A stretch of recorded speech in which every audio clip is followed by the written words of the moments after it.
इस कार्यक्रम के प्रायोजक हैं कृषि एवं किसान कल्याण मंत्रालय, भारत सरकार। हर जोखिम से निकल कर फसल आए, सुरक्षित हो जाए,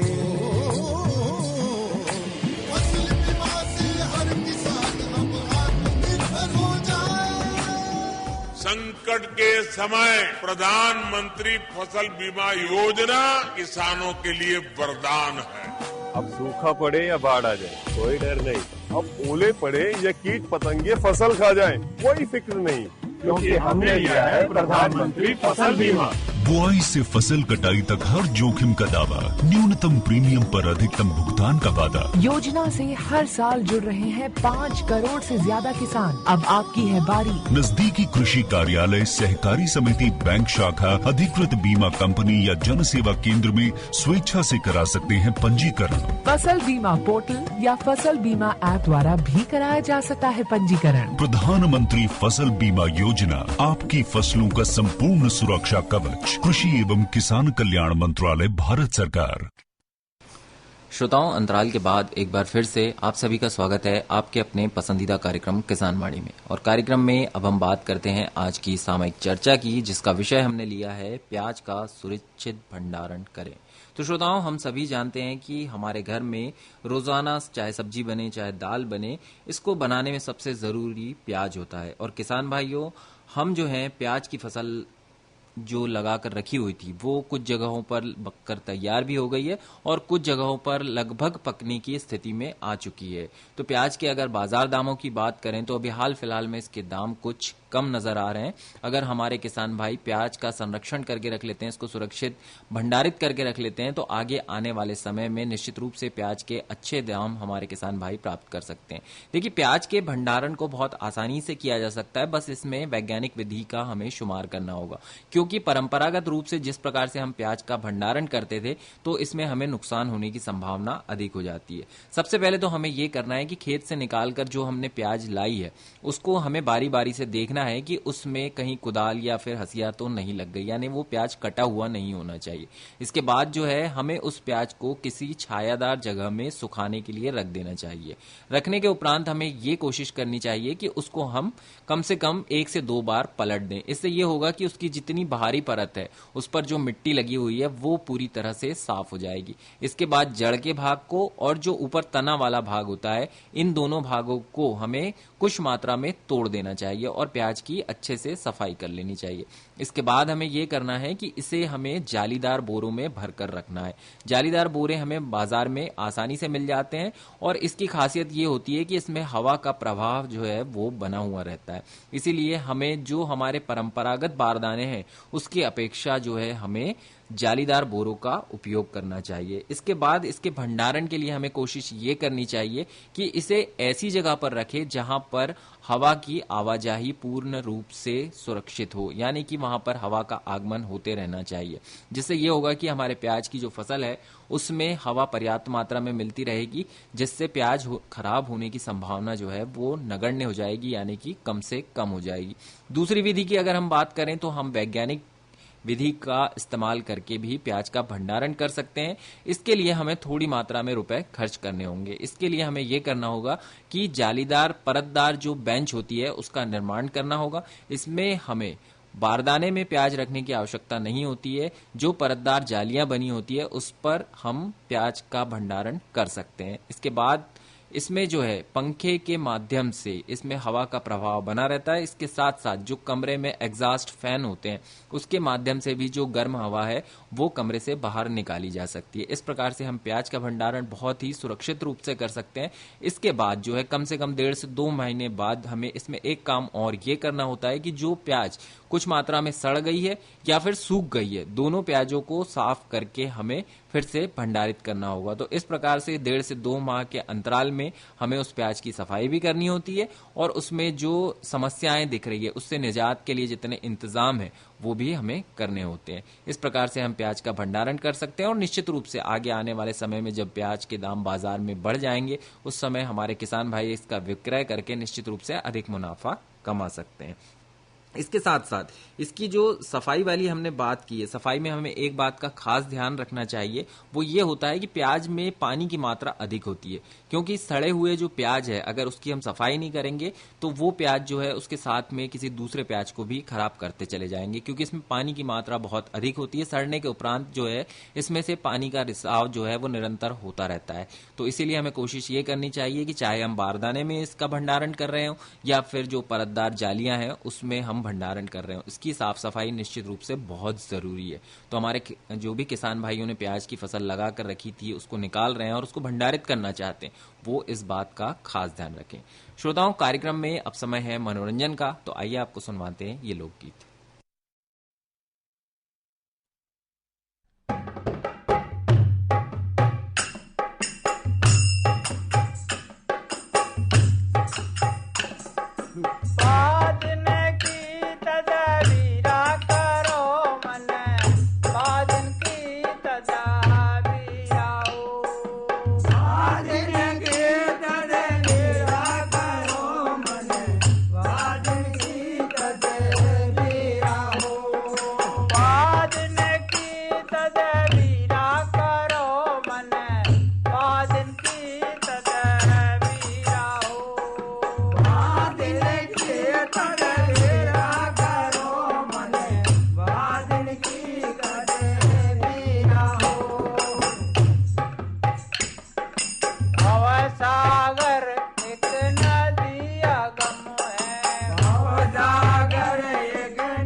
श्रोताओं, अभी हमने सुना ये मधुर लोकगीत पन्नालाल गुजेले और साथियों के स्वर में। कार्यक्रम में अब समय है आज की भेंटवार्ता का, तो आइए आपको सुनवाते हैं ये बातचीत जिसमें हमने बात की है कृषक भाई हरीश शुक्ला जी से। सामयिक गन्ना फसल और गन्ने की फसल में हम कौन कौन से काम करें जिससे हमें फायदा हो, इस विषय पर बातचीत की हमने। तो आइए सुने ये बातचीत। श्रोताओं, हमारे साथ एक और किसान भाई जुड़े हुए हैं, आइए जानते हैं इनसे इनका परिचय। नमस्कार, सबसे पहले सबको राम राम। और मैं हरीश शुक्ला, छोटा सा किसान हूँ। तो कौन कौन सी फसलों का उत्पादन आप अपने खेतों में ले रहे हैं? गेहूं, चना और हम गन्ना भी उगाते हैं। जी, हम देख भी रहे हैं कि गन्ने की फसल आपकी लगी हुई है। और ये गन्ने की फसल आपकी कितने दिनों की हो गई है? गन्ना की फसल तो लगभग 1 वर्ष पूरी मानी जाती है ना जी। वैसे 10 महीने 8 महीने 10 महीने में गन्ना कट जाता है। जी हाँ। इसके प्रथम वर्ष लगाने में बहुत खर्च आता है हमको। पहले इसकी गहरी जुताई करनी पड़ती है, जो आजकल पुलाव के माध्यम से होती है। पहले ये जो बैठे हुए किसान हैं, इन लोगों ने हमारे खेत में की, जब बैल का जमाना था जी, तो उसमें 2-2 लोग बैल, डबल बैल भी लगाते थे, 4 बैल लगाते थे और 2-2 मजदूर उसको दबाने वाले होते थे। और तब जाके जमीन पलटती थी। जी। और गहरी जुताई होने के बाद तब उसका सार खींचे जाते थे। पहले 2.5 फुट वाले सार में लगती थी। जी। अब 4 फुट के सार, अब तो फसल थोड़ी सी विस्तृत हो गई है, दूर बोने लग गए इसको। जी। और गन्ने को काटना पड़ता है पहले, फिर उसके गल्ले बनाने पड़ते, टुकड़े बनाने पड़ते हैं। जी। तो टुकड़े बना के फिर उसको गौमूत्र में, अगर गौमूत्र की उपलब्धता नहीं हो पाती है कई बार, तो बाजार से फिर लेके आना पड़ता है बीज उपचार, जिससे उसमें फंगस और लाल वाला वो फटने वाली बीमारी ना होकर के। गन्ना फट जाता है बाद में और उसमें फंगस भी हो जाते हैं। जी। उसके लिए उसको उपचारित करके रात भर पानी में डाल के फिर उसको निकाल के रख देते हैं। फिर इसके बाद जब उसके जो सारे कहे जाते सारे खींच के फिर उसमें पानी चलाते हैं। फिर मजदूरों के द्वारा उसको खुंदवाना पड़ता है। जी। कई बार सूखे भी बो दी जाती है, पर सूखे वाली फसल की जड़ उतनी मजबूत नहीं होती है जितनी पानी दो, और पानी देने के बाद पैरों से खूंदा जाता है उसको। जी। थोड़ा सा इसको प्रथम बार में बहुत टाइम लगता है, खर्च भी ज्यादा आता है। फिर जब ये हो जाते हैं तो फिर इसमें नींदा होता है। जी। तो आजकल कुछ दवाइयाँ आ गई हैं, लेकिन इसके जो बीच में जो होते हैं, गन्नों के बीच में जो खरपतवार हो जाता है, उसको मजदूर से निकलवाना पड़ता है, लेबर से। जी। और उसके बाद जब ये 2 महीने 2.5 महीने की फसल हो जाती है, तब फिर इसमें मट्टी चढ़ाई जाती है। जी। और मट्टी चढ़ाने के बाद फिर अब ना इसकी जड़ों से पानी दूर हो गया और ढक जाता है पूरा। और ढकने के बाद जब फसल ग्रोथ करती है, जी, और जैसे ही बरसात आती है तो इसमें से फिर बहुत ज्यादा पीके निकलते हैं। जी। जितनी आप इसको मट्टी अच्छी चढ़ी रहेगी, पोची जमीन रहेगी, और पानी गन्ने में बहुत लगता है। जी। गर्मी में थोड़ा सा पानी की समस्या आती है, तो ये समझिए कि फिर इधर उधर से पानी करना पड़ता है, क्योंकि मई जून में बहुत ज़्यादा तेज गर्मी होती है। तब फसल कई बार इसमें लपट मार देती है, तो फसल ऐसा लगता है कि सूख गई। जी। लेकिन जैसे ही फिर बरसात होती है तो फिर हरी भरी हो जाती है। फिर बरसात में एक बेला चलती है यहाँ पे। जी। तो वो बेला लपट जाती है, तो फिर उसमें लेबर लगानी पड़ती है। और आधुनिक खेती के हिसाब से पहले तो लोग बांधते थे। जी। इकट्ठा करके 8-10 गन्ने को इकट्ठा किया और बांध देते थे, तो उससे गन्ना गिरता नहीं था। अब लेबर की प्रॉब्लम होने लगी है थोड़ी सी, तो बांधना छूट गया। लेकिन अभी भी सफाई करवाते हैं कई किसान। जी। उसका जो पंसूड़ कहते हैं, वो पत्ती हटवा देते हैं। जी। तो गन्ना तेजी से बढ़ता भी और मोटा ज्यादा होता है। फिर आजकल मिल में शुगर मिल जाने लग गया। जी।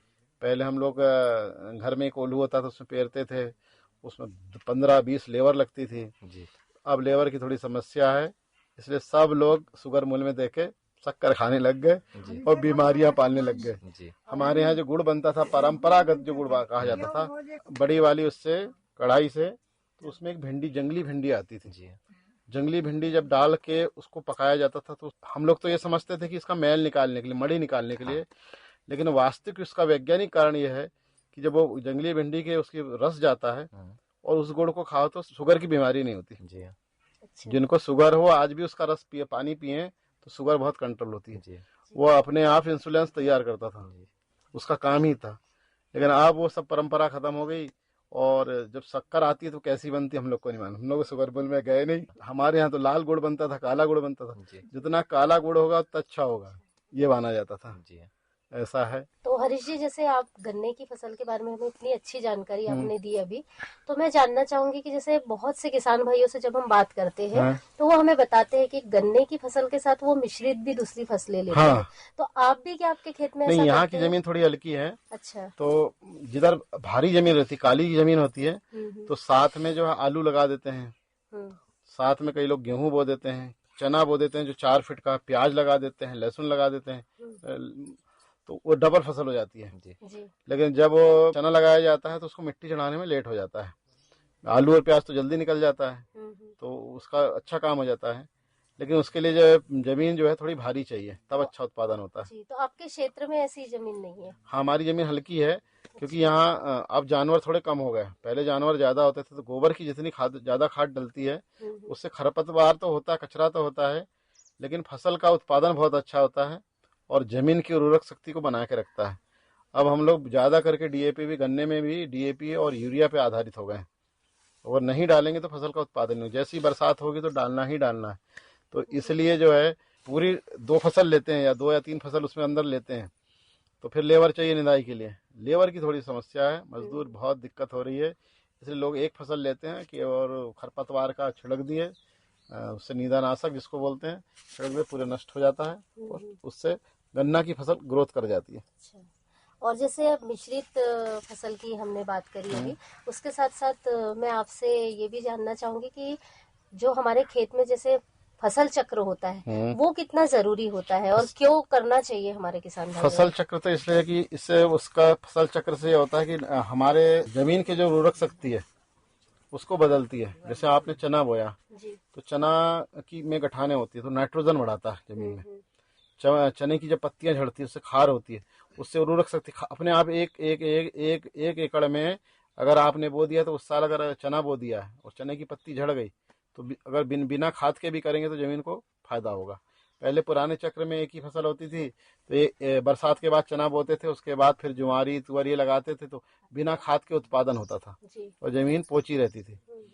अब लेकिन डबल फसल या ट्रिपल फसल, अब ये जैसे अब तो गेहूं काट के मूंग भी बो देंगे, जिनके पास पानी का अच्छा साधन है, या कम भी पानी तो 1 एकड़ में बोएंगे, पर बोएंगे खाने पुरता। तो इसलिए जो है फसल चक्र तो बहुत आवश्यक है, फसल बदलना ही चाहिए। और एक ही फसल जैसे गेहूं बो रहे हैं तो भी 1-2 साल के बाद उसका भी बीज बदल देना चाहिए। वैरायटियां जो आती हैं अलग, आजकल तो बहुत से हो गए, कम समय वाले भी हो गए हैं, बहुत अच्छी हो गई हैं, तो उनमें भी अंतर आ जाता है। हरीश जी, इसमें एक सवाल हमारे मन में और आता है कि कृषि को हम लाभ का धंधा बनाना चाहते हैं, सभी किसान भाई चाहते हैं। लाभ तो खेती से बनाना ही पड़ेगा फसल में। तो इसमें आपके विचार क्या कहते हैं? हमारे मत से तो सर्वप्रथम तो गौ पालन करें साथ में जी, तो उससे डबल फायदे हैं। गाय का जब दूध होगा, घी होगा, मही होगा, मट्ठा होगा, तो वो भी फायदा है, उसका भी बेचिए। इसके बाद जो गाय का गोबर जो होता है और वो खेत में डालो, तो आपका उतना खर्च बच जाएगा, यूरिया इत्यादि डीएपी का। दूसरा, और साथ में जब मेड़ अगर चौड़ी है तो उसमें कुछ फलदार वृक्ष लगाएं जी। फलदार वृक्ष तो वैसे भी लगा सकते हैं, उसके बीच में फसल हो जाती है जी, क्योंकि 15 या 20 फीट के गैप में एक पेड़ होता है। जैसे आम का लगा लें, संतरे का लगा लें, संतरा थोड़ा कम होता है, नींबू का, आंवले का, अगर ऐसा लगा लिया तो डबल फायदे होंगे। और इसके साथ साथ जैसे अभी गन्ने की बात की हमने, तो गन्ने में भी चना तो जरूर बोना चाहिए, भले ही उत्पादन उसका जो भी हो, लेकिन वो गन्ने के उत्पादन को तो बढ़ा ही देगा। चना भी कुछ ना कुछ देके जाएगा कि आपके गन्ने का खर्च निकाल देता है जी। तो ये मान लीजिए कि डबल फसल होगी एक ही साथ, क्योंकि आप बहुत गैप रहता है 4 फीट का, तो उसमें जरूर बोना चाहिए। उसमें तो जरूर गन्ने में तो निश्चित रूप से कुछ ना कुछ बोना चाहिए साथ में, तो आपका पूरा खर्च वो निकाल देगा गन्ने का, अगर अच्छी फसल हो गई। लेकिन अगर अपन ने केवल गन्ना बो दिया तो वो जो 4 फीट का गैप होता है, तो उसमें वो जमीन वैसी पड़ी रहती है, उसमें पानी और जाता है, तो उसी पानी में, उसी खाद में, उसी मेहनत, थोड़ी सी मेहनत बीज भर की रहती है, उसको लगा लें तो बहुत ज़्यादा किसान लाभ में आ जाएंगे। और किसान को हाथ से खेती करने का भी थोड़ा सा करना चाहिए। हम लोग केवल यंत्र आधारित हो गए हैं, तो इसलिए खर्च ज़्यादा बढ़ गए हैं। मुख्य कारण है किसान को मेहनत जरूर करनी पड़ेगी। मेहनत में पीछे आ रहे हैं सभी किसान, उसमें हम भी शामिल हैं सभी किसान शामिल हैं कि हम लोग भी मेहनत कम करने लग गए हैं, सोचते हैं कि दवा छिड़क दें उससे हो जाएगा। अगर एक एक घंटा भी अपने खेत में अगर हम घूम जाएं तो कई खरपतवार को घूमते घूमते उखाड़ देते हैं। जब मैं खेत में घूमने जाता हूँ तो जैसे बरसात में गया तो जितने वो गोखरू इत्यादि हैं खरपतवार जो अपने हाथ से उखाड़ते चला गया, तो 150 पेड़ तो हम यहाँ से खेत में घूमते घूमते निकाल देते हैं, तो उससे लाभ होता है जी। तो खेत में घूमने भी जाना चाहिए, किसान को तो हर दिन जाना चाहिए अपने खेत में एक चक्कर, तो निश्चित रूप से उसकी फसल का भी कहाँ पे क्या कमी रहेगी, रोग इत्यादि भी दिखेंगे। और गोमूत्र, नीम और मट्ठे को सड़ाकर दवाओं पे छिड़कें, तो उससे अब जो रासायनिक खाद है, रासायनिक कीटनाशक है, रासायनिक खरपतवार जो है उसकी कमी होगी, तो अपने आप लाभ बढ़ेगा ही बढ़ेगा जी। हरीश जी, आपने इतनी अमूल्य जानकारी हमारे किसान भाइयों तक पहुंचाई, हमारे कार्यक्रम में जुड़े, इसके लिए बहुत बहुत धन्यवाद। आपका भी बहुत बहुत धन्यवाद पूरे श्रोताओं। अभी हमने सुनी ये जानकारी हरीश शुक्ला जी से। निश्चित रूप से ये जानकारी हमारे किसान भाइयों के लिए काफी हितकारी होगी। अब कार्यक्रम में हम बात करते हैं श्रृंखला के अंतर्गत अभी हाल फिलहाल में यानी कि सामयिक समय में हम कौन कौन से काम कर सकते हैं। तो अभी हमारे बहुत सारे किसान भाई ऐसे हैं जिनकी गेहूं की फसल कटने की अवस्था में आ चुकी है और कुछ किसान भाइयों की मान कर चलिए 15 दिन के अंतराल में कट ही जाएगी।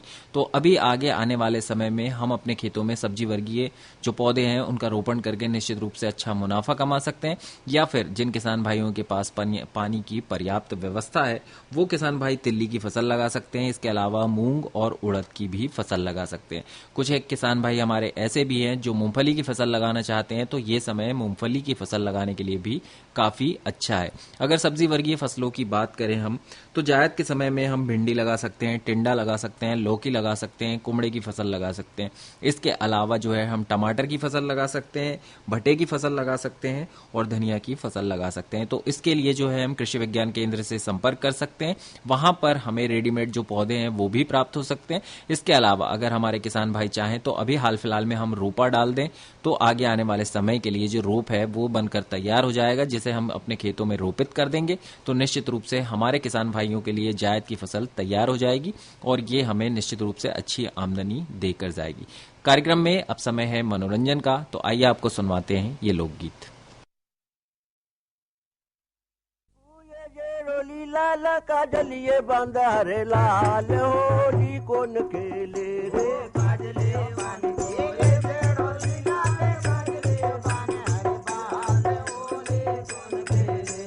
काजलिए बंद को ये गेड़ोली लाल काजलिए बंदारे लाल होली कौन खेले रे काजले बंद को ये गेड़ोली लाल काजलिए बंदारे लाल होली कौन खेले ओ कौन खेले राजा राम होली कौन खेले रे कौन खेले राजा राम होली कौन खेले ओ कौन खेले राजा राम होली कौन खेले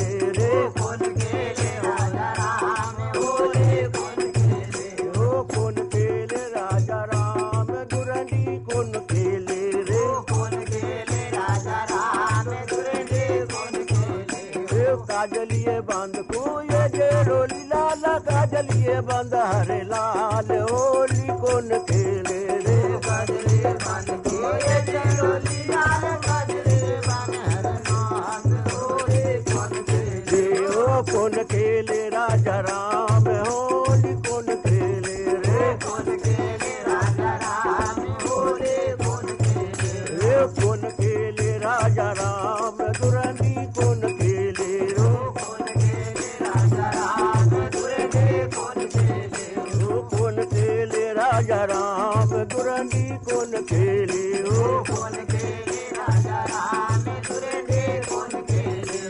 सब इंसान तो इनका विराजे सब इंसान तो इनका विराजे ऊपर नाचे मोर होली कौन खेले रे सब इंसान तो इनका विराजे ऊपर नाचे मोर होली कौन खेले हो सब इंसान तो नाचे मोर होली कौन खेले हो सब इंसान तो गंगा बिराजे ऊपर नाचे मोर होली कौन खेले हो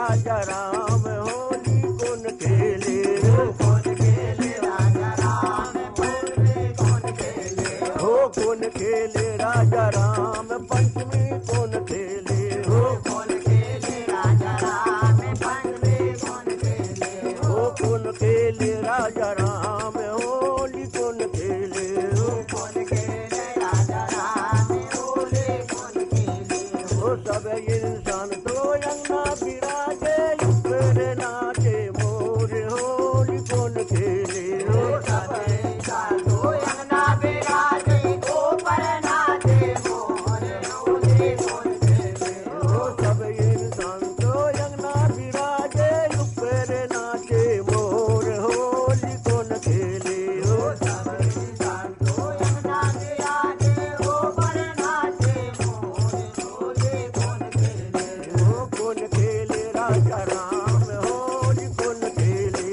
हो कौन खेले राजा राम होली कौन खेले हो कौन खेले राजा राम होली कौन खेले हो कौन खेले राजा राम होली कौन खेले हो कौन खेले राजा राम होली कौन खेले हो कौन खेले राजा राम होली कौन खेले हो सब इंसान तो अंगना बिराजे ऊपर नाचे मोर होली कौन खेले हो सब इंसान श्रोताओं, अभी हमने सुना ये होली गीत निजाम सिंह, ईवने और साथियों के स्वर में। और इस मधुर लोकगीत के साथ ही संपन्न होता है हमारा आज का कार्यक्रम किसान वाणी। तो दीजिए अनुमति अपने रेडियो दोस्त तरुण मालवी को जय राम जी की जय जवान जय किसान। अरे अरे अरे क्या कर रहा है? इधर इधर इधर हम बोल रहे हैं तेरे बीजू का।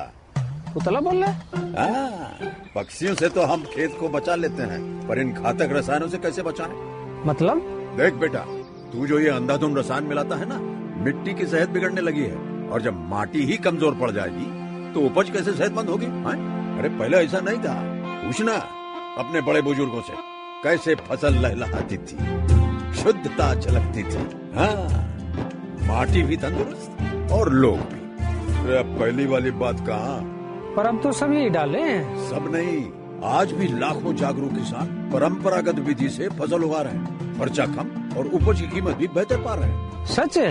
रे बेटे, एक्सपीरियंस से बता रहे हैं, धूप में बाल सफेद नहीं किए हैं। हाँ। ठीक है भाई, मैं भी आज से जैविक खेती शुरू करूंगा। माटी से प्रेम की परंपरा है परंपरागत खेती। इस कार्यक्रम के प्रायोजक थे कृषि एवं किसान कल्याण मंत्रालय, भारत सरकार।